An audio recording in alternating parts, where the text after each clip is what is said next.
सबसे पहले ये बताइएगा कि नवाज शरीफ को बहुत जगह से जो है वो लाडला कहा जा रहा है। कुछ लोग कह रहे हैं कि वो लाडले बन चुके हैं, इससे पहले लाडला किसी और को कहा जाता था। जितनी आसानियां उन्हें मिल रही हैं, पाकिस्तान आने से पहले भी मिली और पाकिस्तान आने के बाद भी मिल रही हैं, वाकई में लग रहा है कि नवाज शरीफ जो है वो लाडले बने जा रहे हैं। नहीं, देखिए मियाँ नवाज शरीफ अवाम के ज़रूर लाडले होंगे। वो मुस्लिम लीग नून के वर्कर्स के ज़रूर लाडले होंगे, लेकिन आज भी मियाँ साहब जो हैं वोट को इज्जत दो के स्टांस पे खड़े हैं और पूरी जमात खड़ी है। देखिए मियाँ साहब के साथ बड़ी ज़्यादतियाँ हुई, उनको साथ पॉलिटिकल विक्टिमाइजेशन की गई। जिस तरह के वो जिस नौयत के केस और जिस तरह उनको सज़ा सुनाई गई, अब वो चीज़ें बड़ी क्लियर हैं। तो आज अगर कानून अपने नॉर्मल रास्ते पे चल रही है और कानूनी तकाजे पूरे हो रहे हैं, तो मैं समझता हूं कि इसको आप लाडलापन नहीं कहेंगे। इंसाफ की तरफ हम बढ़ रहे हैं और अभी भी अदालतों में उनसे हमें इंसाफ हम तलब कर रहे हैं, क्योंकि उनकी सजाएं अभी भी स्टैंड करती हैं। तो ये अदालती मामलात हैं और वो आगे बढ़े, लेकिन जो लोग इल्ज़ाम लगा रहे हैं उनके पास कोई बयानिया नहीं है, उनके पास कोई नैरेटिव नहीं है अपना, और उनको लग रहा है कि पीएमएलएन मियां नवाज शरीफ के नीचे मुतहरिक है और वो आगे एक बढ़ रही है, इलेक्शन मुहिम अपनी चला रही है। तो जो उनकी परेशानी है वो उसका इजहार कर रहे हैं इस तरह के बयानों से, और मैं समझता हूं अपनी पोजीशन को मजीद वीक कर रहे हैं।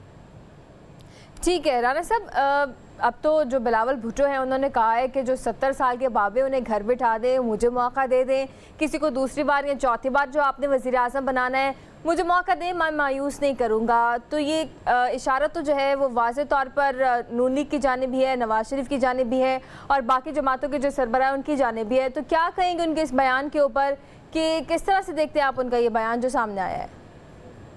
देखिए मुझे तो ये बड़ा ही कह लें कि बचकाना बयान लगता है, क्योंकि ये सिलेक्शन तो अवाम ने करनी है ना।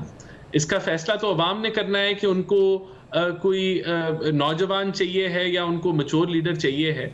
तो वो अवाम को बजाय कि ये बताएं कि आप एज के मुताबिक वोट डालें, वो अवाम को बताएं कि वो अवाम के मसले कैसे हल करेंगे, वो अवाम के जो महंगाई के इशू हैं, बेरोजगारी के इशू हैं, वो बताएं। तो ये जो देखें, मुझे नहीं समझ आती कि पीएमएलएन तो जो है वो कीचड़ उछालने वाली सियासत नहीं करना चाह रही, लेकिन पीपल्स पार्टी के पास कोई बयानिया ही नहीं है। कभी वो लेवल प्लेइंग फील्ड की बात करते हैं, कभी वो कहते हैं मियां नवाज शरीफ चौथी दफा वजीर आजम बनेंगे, फिर वो कहते हैं कि नहीं बिलावल भुट्टो वजीर आजम बनेंगे, फिर वो कहते हैं मियां नवाज शरीफ वजीर आजम बन रहे हैं। तो आधा वो एक कंफ्यूजन के अंदर है, उनके पास कोई बयानिया नहीं है और उनकी इलेक्शन कैंपेन जो है वो मियां नवाज शरीफ के इर्द गिर्द ही घूम रही है। मैं समझता हूं कि उनको ये कमजोर बयानिया छोड़ के आगे बढ़ना चाहिए। इतनी बड़ी सियासी जमात है, ये कहना तो गलत नहीं होगा कि उनका कोई बयानिया नहीं है। देखिए बयानिया वो क्या ला रही है कि लेवल प्लेइंग फील्ड नहीं है। बयानिया उनका क्या है कि मियां नवाज शरीफ को चौथी दफा वजीर आजम बनाया जा रहा है। बयानिया उनका ये है कि नौजवान को वोट डालें, बुजुर्गों को ना डालें। तो ये कोई इलेक्शन का कोई बयानिया तो नहीं है। इलेक्शन का बयानिया तो ये होता है कि वो मुल्क को मसाइल से कैसे निकालेंगे, वो उनके पास प्रीवियस परफॉर्मेंस क्या और आगे की क्या परफॉर्मेंस है।